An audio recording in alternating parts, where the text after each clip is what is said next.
where the treats at. Is this the passing of the torch, right? Is this what this signifies? It comes down to that front office and what they feel is most important. The champ is here. We've touched down from a higher plane. Why you made it here? We always look forward to that week because it was always intense. You know that we ain't coming back. We about to. The man, the myth, the legend, Dante Hall. My favorite player growing up was Dante Hall. I love you guys in the show, but Dante was my guy. Get to dashing because you done on the warfare.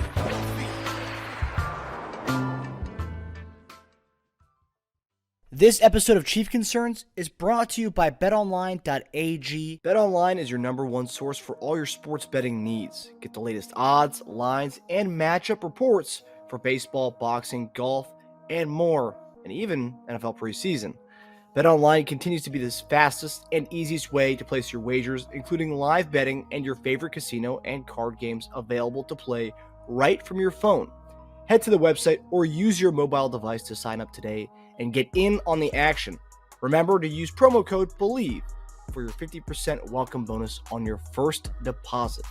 BetOnline, where the game starts. We're still getting things going here with this Bleacher Report Chief Concerns merger here. But yeah, JD, you played in the NFL for a long time, and I think it's one of those things where like these guys, they develop a brotherhood for like a month, doing like, you know, you got, even if you are together with that person for a month, it's still a month of you guys being in the trenches together where, you know, it's St. Joe's or whatever, you know, so it's like you develop like a lifetime bond with that guy, even if it was for 3 or 4 weeks, you know? That's right.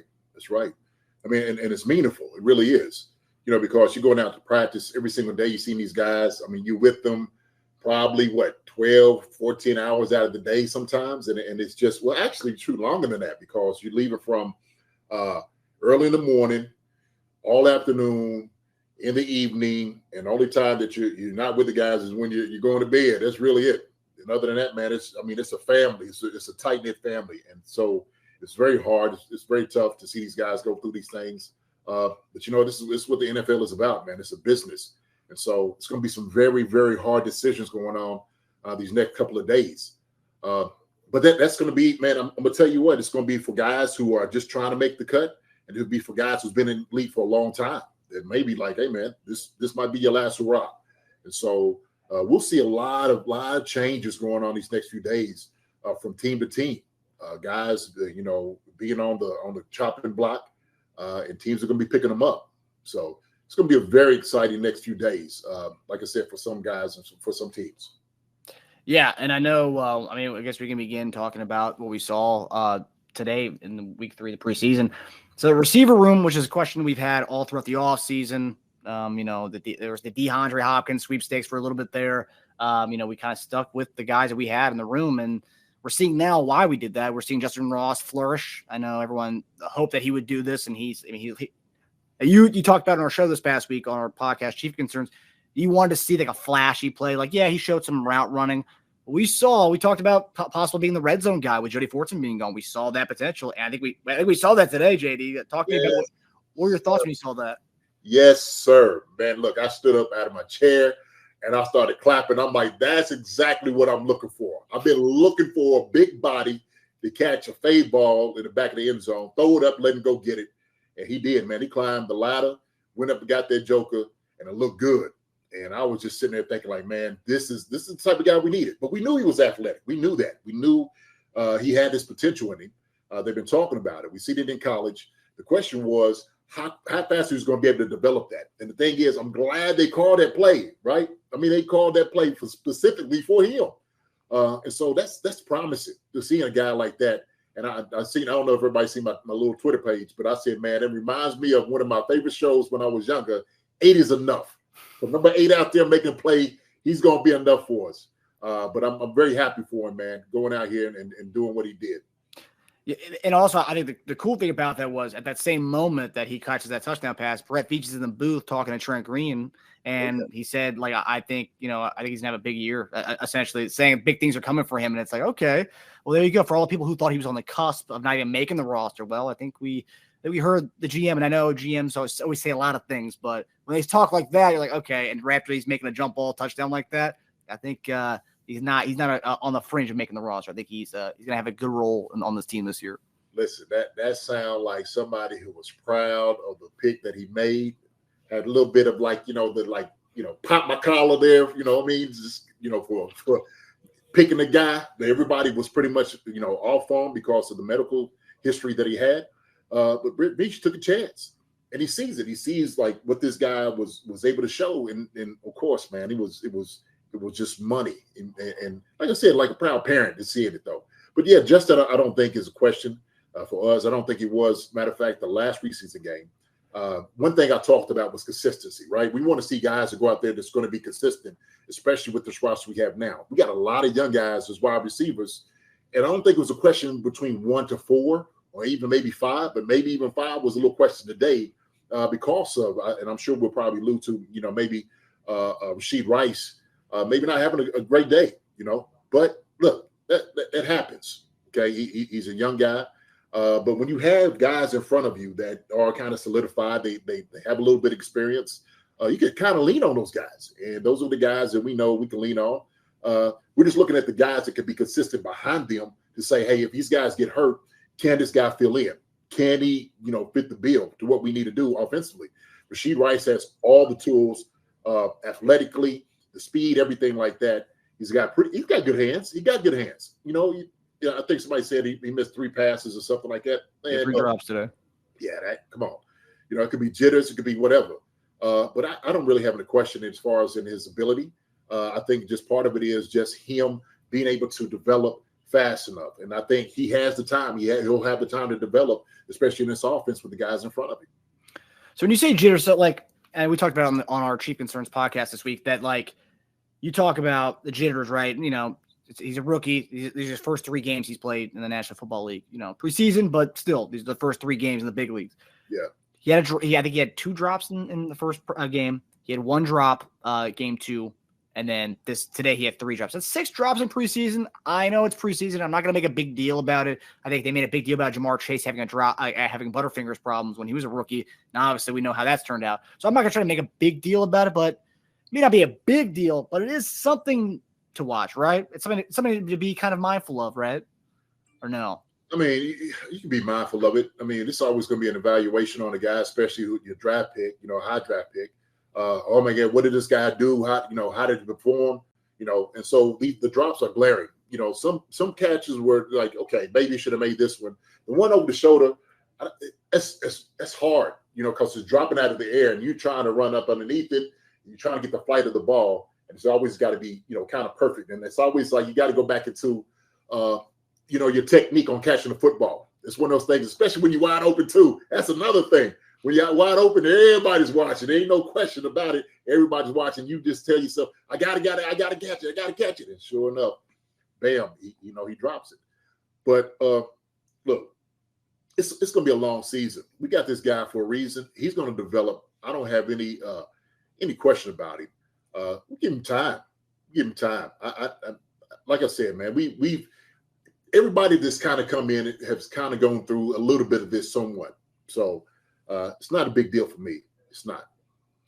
So obviously we'll get into more on our podcast this week. If you are tuning in for the first time, seeing JD and I, we have a podcast, Chief Concerns. You can find it on YouTube, anywhere you get your podcasts. But we'll probably dive into more of the predictions of the year coming up. But Ross this is his first year. He pretty much, this is his rookie year, but it's still his second year in a league, right? So he was around the team last year. He was in the meetings and all that stuff. This is Rice's first year.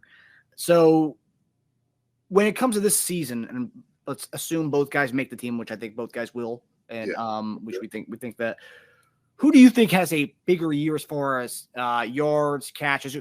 And obviously, we know Andy Reid's track record as far as rookies producing in their first year, and which is not really much. Rookies don't really produce in this offense, as far as Andy Reid being in Kansas City. If you look down the history of it, but who do you expect to see more out of during the season between Rice and Ross? To be honest with you, they may split time. They may be somewhere around the same snap count. I mean, it just depends on how everything shakes out during the season. Kadarius Toney and his injury, we kind of talked about that. Is that something that they may still be looking to push him maybe to IR, or maybe just hold him out a couple of games. What is that going to look like? But you got MVS, you got Justyn Watson, you got Sky Moore, you got Mr. James, of course. So we got some capable guys that's there already that can catch the football. Not to mention Travis Kelce, who's going to get probably the majority of the catches. We got some good backs to catch the ball out the backfield. So it's not like we lack in receivers or somebody catching the football. The two young guys they'll get reps, no doubt about it. Justyn Watson, to me, maybe get the nod because of what he's been able to do. They've been talking him up. I think he kind of moves into that fifth spot now where maybe Rashee Rice was that guy, and now maybe a little bit of a setback, right? Because he's like, okay, he's not quite ready yet. He's still trying to grow to get there. But to me, Justyn Ross, he's ready. He's ready to perform. He's ready to get out there and make some plays, man. And I think he's got that because he's been in this offense. He's been around the guys. They have a little bit more relationship with one another, okay? And so that's a good thing for him to be here, even though he hadn't played a physical game yet, like, a real NFL football game. He's got the experience of just being in the locker room, being on the offense, knowing what is expected out of him. And I think that kind of gives him a nod in this situation. Yeah, that's obviously you've been in many locker rooms, so you know this. That's either not being there physically, you're still taking notes mentally and doing all the things mentally, being in the wide receiver room with the guys. You've been around the playbook, you know what's expected of you. So he already has that one side down. Now he's putting together on the field, which so far he's doing a pretty good job of that. Yeah, man. Look, the rookie's going to always come in and tiptoe around a little bit, right? Justyn Ross, because he has that 1 year under his belt. Or like I said, he's a little bit more comfortable with the guys. But yeah, he's definitely going to have, a little bit more, I say maybe confidence in playing and going out there, right? To him, he's like, look, man, I'm an undrafted guy. Okay, Rashee Rice he's your top pick. So it's going to be a little difference here as far as expectation or not. So he's like, man, I'm going no holds barred in this thing. And the more I can do, the better off I'm going to be. And so if he goes out to perform, the more people are going to pat him on his back, the more he's going to keep out there and keep shining. And that's great. We always talked about that, just him, just what he's been able to overcome, just a great story behind this thing. So, yeah, man. Yeah. Yeah. I think since he's making the team now and he has a role in the offense, I think it's going to be between Damar Hamlin and Justyn Ross is like the comeback stories of the year. I mean, they both obviously we know Damar Hamlin's story, but Justyn Ross's story as well. I mean, coming out, what he had to go through, where he possibly, I know one never possibly played football again. One almost lost his life. I know they're both great comeback stories. Great comeback stories, man. But that Damar Hamlin, I don't think nobody's gonna get that one. Like we already know where that one's going to. I know, so, and it should, rightfully so. Yeah, for sure. So we talked about two guys we knew they were going to make the roster. Obviously, with Rice's drops, he's still making the roster. So anyone who thinks he's not going to make the roster, they don't know football. But talking about the last spot. So on our show this week, you mentioned that you see the team maybe putting Tony on IR. And if they do that, then you could see the team keeping 7 receivers, and that would be MVS, Sky, Richie James, Rice, Watson, and Ross. That's 6 right there. Yes. And then the 7th guy. So 7th guy who we talked about either be Cornell Powell or Smith-Marsette, which he's had a heck of a preseason. Ended it, had a nice exclamation point and put it in a bow, put his present in a bow with this last game here. Yeah. Do you think now him playing as much as he did today, was that more? So there's a couple things here. Teams in the league need receivers, and you look around the league, some teams are wide receiver needy. He could come on a team and do wonders for someone in the league. Now, is today showcasing him, or more of we want to see what we got? He could be the guy who makes the team with the 7 wide receiver, or there might be a surprise guy who gets cut from that wide receiver room, and we might be surprised about that when cuts happen this week. What do you think? Do you think he did enough to make the roster? I mean, I like to say he did. He makes the plays out there. And between, ours was between Powell and ISM, right? Marset just showed out today. Powell just had a rough day, ended up getting hurt, dinged up a little bit. And so, ISM, man, he just really came out and he balled. He really did. And so it's really an evaluation for all 32 teams, to be honest with you, because here's the thing. If the Chiefs, and we need to understand this, because there's no guarantee that these guys will still be on the roster. There may be somebody from somewhere else that, because you got scouts going to other teams, that may necessarily be picking somebody else up off the squad. So these are no shocks. These things can still happen. And so ISM, I think because of his performance today, definitely warrants him being on our NFL football team. Hopefully he'll be here, right? He's kind of gotten a little bit more zoned in into what we do offensively. He did a great job today. He scored a touchdown, made some good plays today. When you see a guy just being consistent and making plays, I mean, that's all you're asking to do. That's it. So, like I said, man, hopefully it happened here. ISM will be here. 7 receivers, if that's the case. Kadarius Toney and ISM will be here. I think that's what will happen. But like I said, let's keep in mind that this week, guys going to be evaluated, getting guys from other teams. It's just, that's how it works. That's how it works. Yeah. I've seen some, I think, Arrowhead Live. Someone tweeted online earlier about, like, possibly, maybe getting a 5th or a 6th round pick from Morrissey if we aren't going to keep him. And then you showcase him today to show what he can do. And like we said, there's a lot of teams who need receivers out there, especially with the way the offenses are going. You need to be deep with receivers. And, at one point this offseason, we thought we weren't deep at receiver. Maybe we thought we were deep. Maybe we didn't think we had the top heavy talent that we had. But, I mean, I think we knew all along that we had some guys, and Ross being one of them. Do you think a team would trade them some draft capital for a guy like ISM, or? I don't know about that, man. They go ahead. Well, I was gonna say, or teams that think that they won't get him through waivers, they won't be able to claim him, and they say, like, "Hey, we'll throw you a 6th round pick." It's possible. It is possible. I know right now teams are being real stingy. It's going to be. I'm telling you, this next week is going to be something a little crazy, and so it's going to be some willing and dealing going on right now. I mean, we can see the things that's happening. Look, we looked at Trey Lance, and Trey Lance was come on, crazy. I mean, for real. So we could say, yeah, man, we get a 4th round pick for a guy and stuff like that, or get a guy away. We'll just have to see, because teams are sitting there with, like, and they're everybody's looking right now to level up, okay, but get a bargain while they're doing it. That's how the negotiations are going. That's how they will go. So there's going to be some knives out, man. I'm telling you, this next week, there's going to be some knives. There's going to be some disrespectful things out there we're going to hear as far as, the calls and phone calls and stuff. Because we heard about, Chicago calling down here for Chris Jones, and then some other things, right? But these, you can't entertain everything. No, especially Chris Jones is on another level. If we are going to get calls from Chicago, let's get your 1st round pick for the next couple of years. Because I don't see them in Chicago being something. Yeah, man.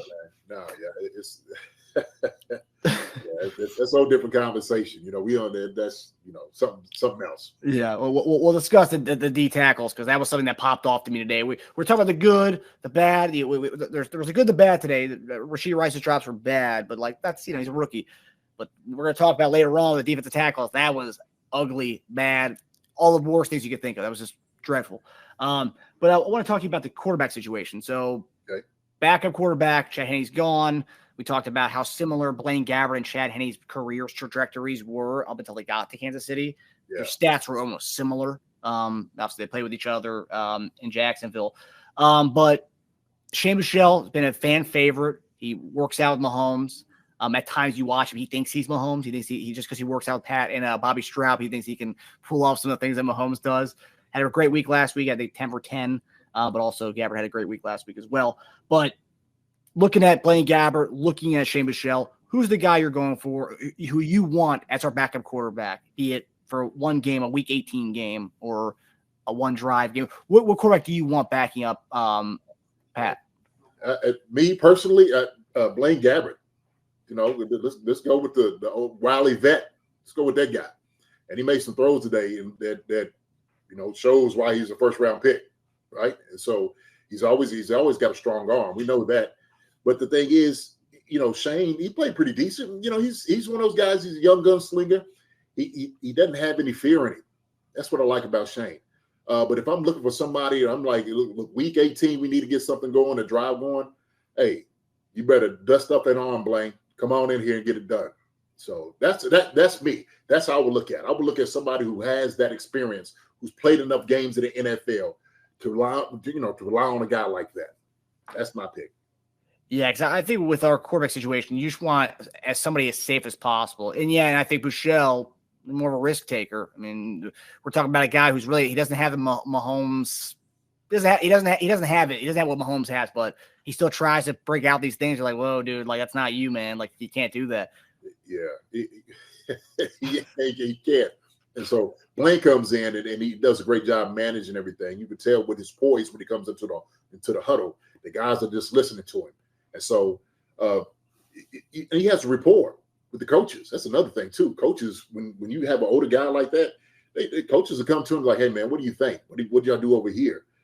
So he has a lot of that experience that coaches really they really look for and covet. Yeah, you just want pretty much as a backup from Mahomes, you just want pretty much a game manager, somebody who's going to come in there and just do the right things, not risk anything. Just be risk averse essentially. Right. Make good decisions. And look, he's been in plenty of decisions, and he's been in some great teams behind some great quarterbacks.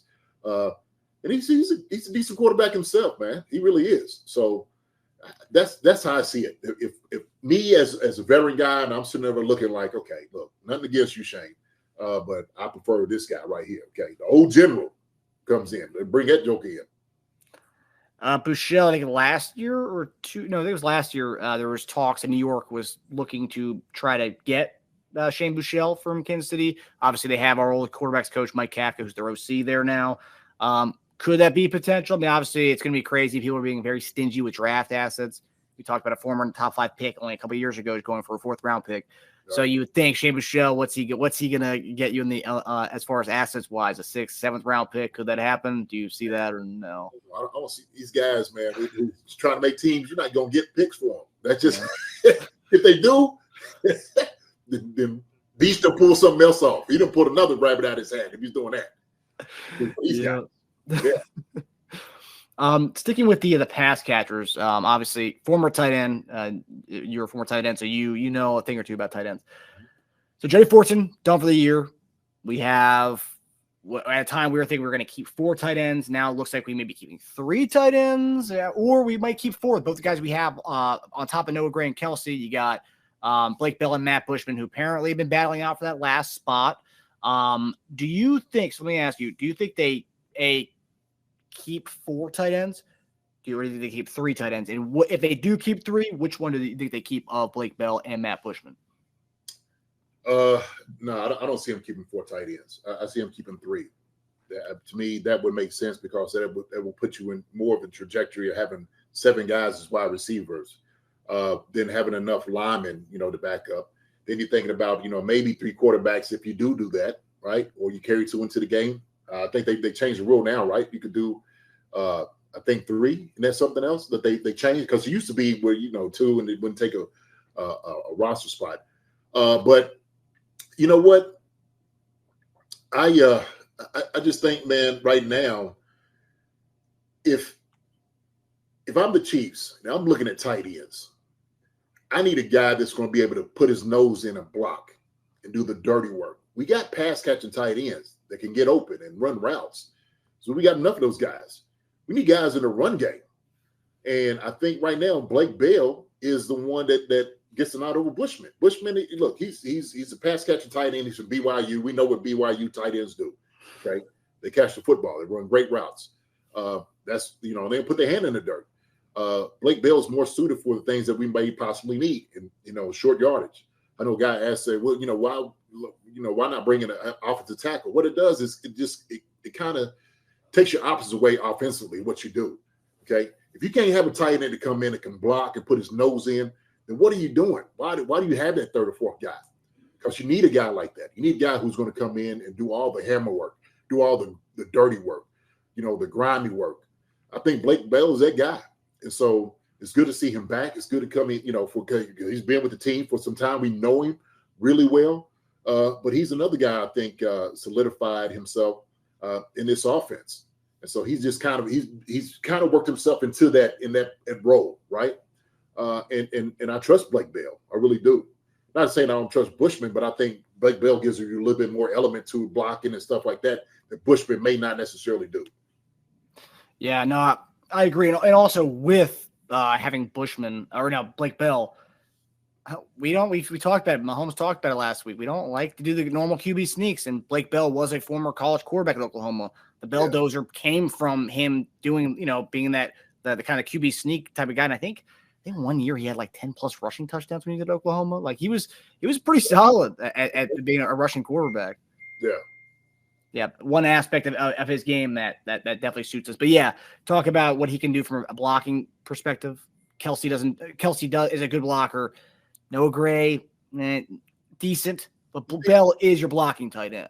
He's your blocking tight end, especially when we've pretty much gotten rid of the fullback position, right? It's obsolete. We don't have a fullback on this team anymore. And so Blake Bell, Noah Gray has to be that guy. They had to be that guy. And look, it's another thing, man. I'm telling you, they're looking around for guys to come in and perform. They may look for a guy like a tight end that's like, look, we need a bruiser. We need a bruiser here. If he's a good pass catching tight end, then fine. I just seen, who was it? It was an old name that who's been floating around for a while, who just got released. Tight end? Yeah, tight end. Yeah. I can't think of it now. But, is he a physical guy? That's what you're looking for. You're looking for physical guys. And so everybody has a role to play, right? You could have, like you have wide receivers, but in this offense, you need different roles for different wide receivers, right? Richie James is going to run different routes than, MVS, or, he's not going to run the reverses and whatnot. The same thing with the tight ends. At tight ends, you got the pass catchers with Travis Kelce, he could block. You got Noah Gray, who could pass catch and he could block. Now you need a tight end that can maybe more block and then catch, right? That might be more of his forte, is blocking first and then catching the football. Yeah. Everyone's saying you're backing up your blocking tight end, your bias here, JD. Everyone right on the chat right now, they're saying you're backing up the blocking tight end. Hey, man, listen, look, you always need us. You always need us. And anytime I see a team bring in that other that tackle, that swing tackle, I'm like, oh, no. Like, this is so disrespectful. So disrespectful. You know what? We have tight end man. I'm going to start going down there, man, getting these tight ends together and know how to block a little bit. We need to talk to Travis's people and get that happen. We got to bring that back forward. Bring that form back down. So we got Rod 323 saying, is Jason coming back to be tight end too? Ooh. No, not at all. Not at all. Now look, I know if I get out there, I'm gonna put my hands on somebody. Just believe that. I ain't trying to go down the field at all. I'm not running nowhere. No, yeah, I know you would give you a couple of weeks to get you right in shape wise. You'd probably instantly be the best blocking tight end in the league right now, because it barely happens in the league anymore. I mean, there's no one who does it like you used to, JD. Shoot, I was the best blocking tight end when I was playing. I know. Now it's gonna be, I'm sure. Yeah. Age doesn't matter, man. As long as you have that technique and that strength, it don't matter. Man. These meat hooks are still good, Marcus. I'm telling you, these meat hooks are still good. Oh, I love it. Okay, so we talked about tight ends. So running back was also another big thing that we've talked about this offseason. We had our guy, Deneric Prince, who came on, had some great flashes during training camp. Everyone was talking him up. And then recently, over the last few weeks, LaMichael Pirine, running back from Florida, has really come out and really dominated. And today he looked phenomenal. So I got a double-sided question for you, JD. So, A, do we keep more than 3 running backs on the roster? So, I mean, outside of Jet, CEH, and Pacheco, are we going to keep a 4th guy? And if we do, who would that 4th guy be between LaMichael Pirine and Deneric Prince, our guy, the Prince of the Chiefs Kingdom? Wow, that's a good one. That's a really good question. That's tough right there. Because, we got the solid 3 with Isaiah Pacheco. Of course, Jet is going to be there. And my man, at CEH. So do you take another running back? Oh my gosh. I don't know. Pirine makes a very strong case for himself. He really does. So that's just one of those evaluations. And what I'm going to do, man, I'm going to run through this thing. I'm going to do like this, start writing some names down, looking at, the numbers, who you're going to keep. But I think Daenerys Prince might be a practice squad guy. He might be a guy that you had to develop. And I think he's going to be I think he's going to be a good back in this league. But maybe this time might not be his time right now. Okay. But like I said, we don't know what's going to go on in the next week. We never know. Now, here's the thing, right? I've heard this. I don't know how true it is, but maybe teams might be shipping the CEH off. I don't know. That could be something too. If you're looking to get maybe a draft pick now, and we start talking draft picks for somebody like that, there's a different conversation, a different story. Because you're sitting there saying, look, we got two young guys that might possibly do some particular things.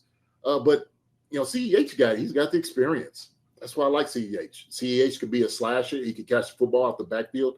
Like some things that he's really good at, suits us really well. And I'm not down on CEH. Don't get me wrong. I'm not saying that to say that I'm down on CEH, because I'm not, right? But we're talking about maybe trying to get, as much of capital as you possibly can in drafts and stuff like that. The CH may be a guy that they'll use. But, these two guys, man, that's going to be a very interesting battle to see who they pick. So I like Daenerys Prince, and I definitely like P. Ryan. So I don't know if we're going to keep 4 or not. Good question. The one thing with Prince that he's offered so far that we didn't really see P. Ryan do anything on special teams. I mean, yeah, he was on special teams, but he wasn't returning the ball. Prince has been one of the main guys they put back there for kick return, whether you like it or not.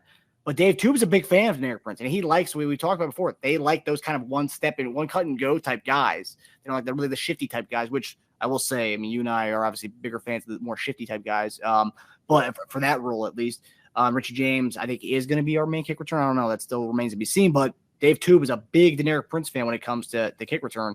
And that's something we've seen. Does that give him a slight edge that he's able to do that, JD? Because we haven't seen P. Ryan do that. Although P. Ryan did look better on offense today and the last few weeks. We've seen Prince back there fielding kicks. We haven't seen P. Ryan doing that. You know what? I would have loved to see P. Ryan back there, return some kicks, no doubt about it. But, and this is the evaluation. Also, not just returning kicks, but going down, blocking, making tackles, all those different things as a gunner. All this is going to be evaluated if guys can necessarily do that. Is P. Ryan a guy that could go down and make a tackle? So, Richie James is going to be out. He's going to be our returner. Ain't no question about it. He's going to be the guy. So that evaluation, man. That's one of the, that position and those guys are going. That's one of the toughest ones you have to be able to make right there for this coaching staff, really. So yeah, definitely.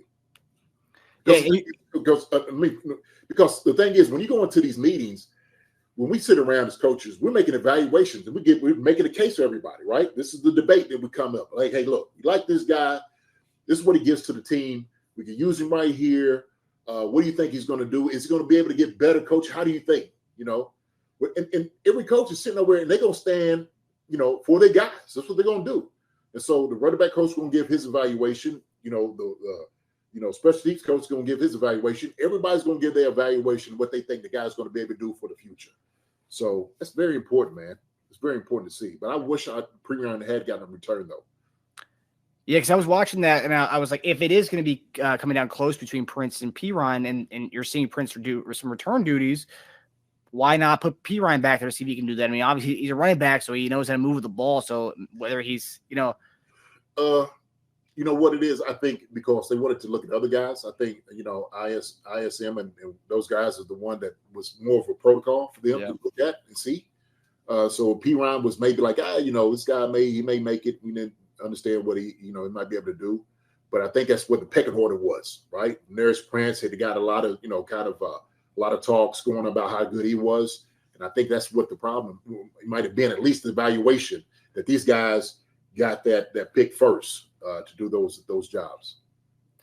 Yeah, I mean, it's going to be interesting. And I do think that Prince, there's certain guys, like, you can probably put Prince on the practice squad, and I don't think a team's going to take a claim for him.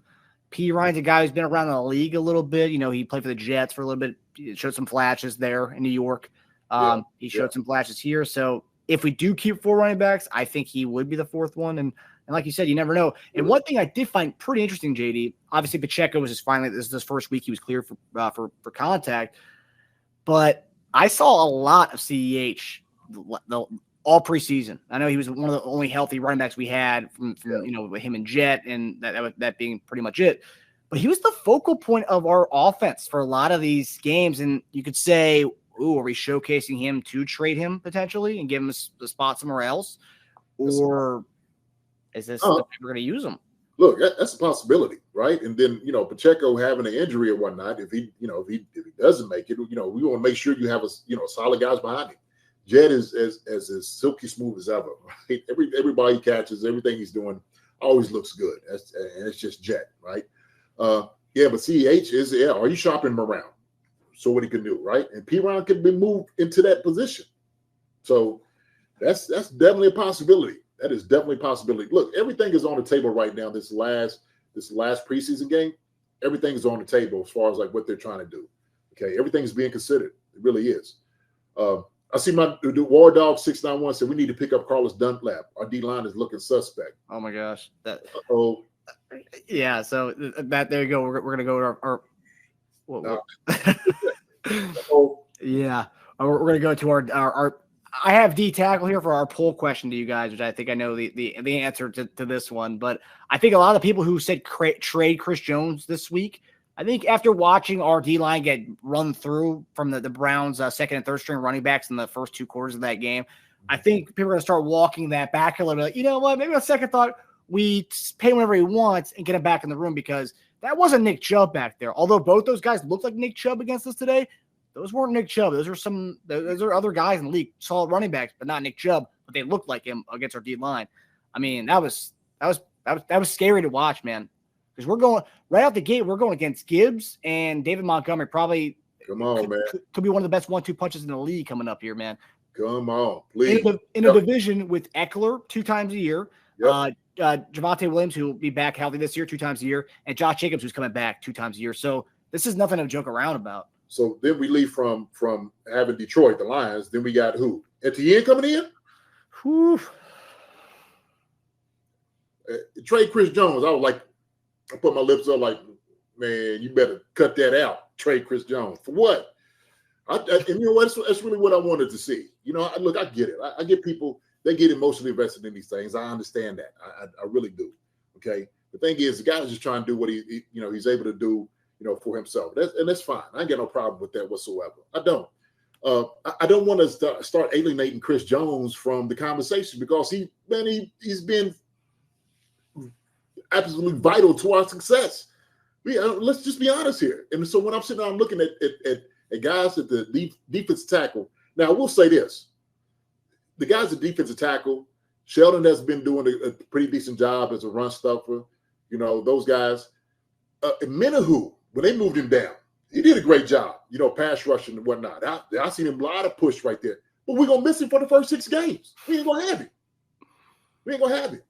So other than that, I didn't see anything else out there as far as guys coming off the football and making plays. I didn't see that. And it was glaring. We're going to have some big boys come in, big body, running the football down the throats. And they are not going to back up at all. I'm telling you, they're going to come off the football and they're going to run down our throats. And if they know 9-5 ain't in that middle, they're going to do it even more. Trust me on that one. So I just, this whole saga going in, man, with Chris and stuff, I think it's just getting overblown. Look, I leave it all alone. I'm just like, man, let them handle their business. Let them all work it out. But I don't want to be on the side where everybody's hating on Chris, we losing respect for him and all of that, because the guy's just trying to, he's just trying to capitalize on what his skill set is. That's it. That's all. So nothing personal. We ain't taking money out of our own pocket and stuff like that. So we still love Chris Jones, and let's keep saying that. Shoot, matter of fact, Chris might be like, okay, the more people that love me, and we can, hey, Chris, look, we all behind you. He might take like, you know what, man, I'm gonna go ahead and stop tripping. I'm gonna go ahead and take this deal because I see all the love that I'm getting even more. Right? Maybe it can happen. Patrick was like, look, I'm just gonna go ahead. Hey, we're gonna welcome him with open arms. All the guys, like I said, are behind him in that building. I guarantee it. So that's that. But we need that guy. Shoot, Chris is what I'm talking about. We need that guy. He's one of the top guys in the NFL. 29, about to be 30. You could keep playing that all you want to. Okay, I know he's top 4 on sacks in the past 5 years. out of everybody, every position. This guy, man, he's the real deal. We got one of the best in that position. Chris Jones don't grow on trees, people. He doesn't. He don't grow on trees. You don't know what you're going to get on a defensive tackle. You just don't know what you're going to get. You can do different things, and I love how Spags was trying to use, kind of different sets, different defenses, lining guys up to see, just because if we don't have Chris and those things, how you can work these things. Because it is something that he's like, look, we got to explore this. If we don't have Chris, these are some things we might have to necessarily do. Will it work all the time? You don't know. He's got to get creative. But I tell you what, having Chris in there makes everybody else's job around him easier. Now you can see the defensive ends getting more pressure. Now you can see the linebackers having a little bit more effectiveness. Now you can see the corners maybe not have to cover that much. You heard Trent himself. I heard Trent. I was just like, man, you know what, 10? That's exactly right. Trent was like, there's nothing you can do when somebody's coming up in the middle under pressure. There's nothing you can do. He knows as a quarterback. That's the hardest thing for you to do as a quarterback, is have somebody in your face pushing back against you, that type of pressure. Because now you got to overthrow somebody. Somebody's going to be in your legs. On the outside, you can kind of keep it up. You can kind of step up in the pocket. You don't have it anymore when you have a guy like Chris Jones, who's taking double teams on probably more than anybody else. Yeah. So let's be real here, man. Look, Chris Jones is family. Okay, let's keep him family. Yeah, I made a comment, talking about how the Browns kind of ran through us pretty easily with their backup and their string running backs in the first half of the game. Yeah. And someone commented it was like, it's preseason, and I was like, yeah. Problem is though, that rotation of D tackles you're seeing with Chris's absence will be the same rotation even going into the fourth quarter. Those guys will be playing and rotating in at the spot at D tackle while Chris Jones is out. So in his absence, these guys, whether it's preseason or not, these guys will be playing that position that Chris Jones is leaving vacant. That's so right. It's an issue whether it's preseason, regular season, off season. It doesn't matter. It's a huge deal. So like you gotta be looking at that and being like, oh man, like we need him back now. Yes, sir. Absolutely, no doubt about it. And I want to ask you, JD, from a player's point of view. Obviously, you never held out this long. You were always at training camp. But it's your team. You don't want them to lose, but it's preseason, right? But it's kind of best case scenario, actually. The D line looked pretty rough. We won. But are you looking at this and seeing like, hey, like as Chris Jones, like, okay, this is good. Hopefully they see what it's going to be like without me. Yeah, you can say that, but yeah, absolutely, it works in his favor. No doubt about it. Works in his favor, especially like we just talked about the two teams that's coming in that you have to deal with also. And you're not going to have Charles and Menahu, right? Also, too. So it's just going to make it a little bit rougher. Spags is going to know it. Too. Spags is going to pull out what little hair he's got left. He's walking around the building. Spags, what's wrong with you? Like, has Chris called yet? Has anybody seen Chris? But no, man, I do think we gotta be realistic here. I think these guys could still salvage what we have as far as relationships with Chris Jones and the front office of the Chiefs. I really think, they can. Okay. I just don't want it to be a part where when Chris comes back, there's booing and all these different things. There's some things can be worked out. It really can. There's some things can be worked out. So we just have to see. But I'll tell you who shocked me. And I love seeing that is a young guy, young defensive end. He got into a couple plays, man. He looked a lot better this week than he has the previous weeks. Put it that way. King Felix? Yeah. I didn't know he had like some dings and stuff, man. But he said he's getting better. He's getting healthier. And that if he showed some flashes today. He's going to show some flashes today. And we have him and of course, Crazy George on the outside. Those guys, and you get get 9-5 here too. Yeah. And you're gonna look at another three-peat. That's a championship team, man. Keep that thing together as much as you can. Keep it together. Yeah. And I hope after what Veach saw today that maybe they'll communicate again and get something done for next week and for next Thursday, where it's coming right around the corner. So they need to get it done. Right. Now I'm looking at some of the chat. Right, he's basically Mahomes of defense. Absolutely, 100%. He is the Mahomes of the defense, no doubt about it. When he comes back, how long would it get for him to get game ready? relative time. Chris has been doing this thing for a long time. It won't take him long. He just got to get in game shape and get the hits and stuff like that. Probably give him like a good 2 weeks, to kind of get ready. If he starts these things now, he might be ready. I think he'll be back in game form if he signs this week coming in. About game 2, you'll see where you need to see. There you go. I mean, that's not bad. I mean, because he'll definitely play in week 1 if he signs like this week. Do you think he'll still play in game, like game ready, right? So that depends on how many snaps he's going to play. But if he signs anywhere before Thursday of that week, he'll still play in that game, you think? What, first game of the season? Yeah. Oh, yeah. He might give, now they might, kind of manage his snaps, but he'll definitely get some, shoot. Especially if they pay you big money. Paying you big money, you better get in there. Yeah. If he paying you $28 million, you are good to go. Yeah. You are good to go. All right. Well, so for those of you guys who are listening or watching the show right now, you guys can follow us on Twitter at @ConcernsChief. You guys can follow our show on YouTube, Apple, Spotify, all those places, Chief Concerns. So this is a fun time. We love you guys engaging with us in the chat. And we have one more question here on Chris Jones, JD. Okay. Yeah. My question, we knew this was going to be an issue with Jones, which is why there were rumors of us trying to trade up for Mozzie Smith, but how do we go from almost drafting a first-round DT to not drafting one till the 6th round? That's a pretty good question, JD. Do you have any answer on that one? That's a great question. I was asking the same thing while we was going through the draft. I'm like, what are we waiting on? But I think it was like the priorities, what the guys were talking and what we needed. And I think we kind of got stuck in certain situations, right? So there's certain scenarios because it didn't quite work out the way we wanted to. And that happened also too with the tackle situation. Yeah. So, we ended up finding ourselves, basically getting a tackle later on, where we wanted one in the first round. So we didn't get the first 5 guys that we wanted. It was just like, okay, what did we do? Trying to trade up. Dallas wasn't going to have that. Shoot, they weren't trying to do it.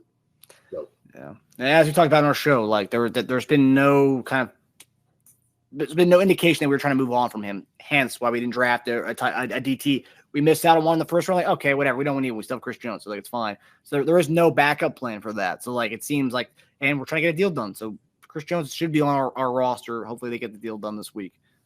Yeah. There was some good D tackles in the draft too that would have fit our scheme. Yeah. And we're lucky that Coburn fell in our lap, to be quite honest. Yeah. So.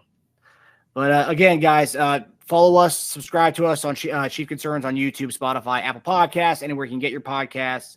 We really enjoyed being on this platform. We're talking to the guys at Bleacher Report. They want us back at some point during the season, so we'll see you guys again.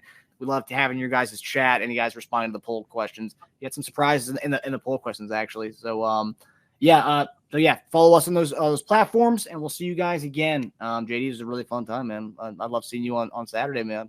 Man, you too, man. It's a great time. Great time. So football season's back, baby. Football season is back. Yeah, guys. We appreciate every engagement. All of you guys, everybody go asking those questions, man. Keep them coming, please. Keep them coming. It keeps us sharp on what the things that we do. But we love having these conversations with people. It's always a good time. Sitting around, drinking a beer, talking football. Best thing ever.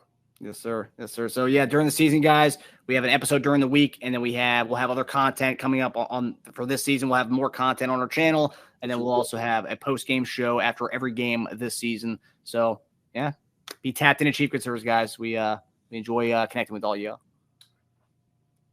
Hi, everybody. Thanks for watching. Subscribe here to get the latest from the show. Also, be sure to check out the best clips from Chief Concerns. And if you prefer to listen to the show, subscribe and follow us on Apple Podcasts, Spotify, and anywhere else you get your podcasts.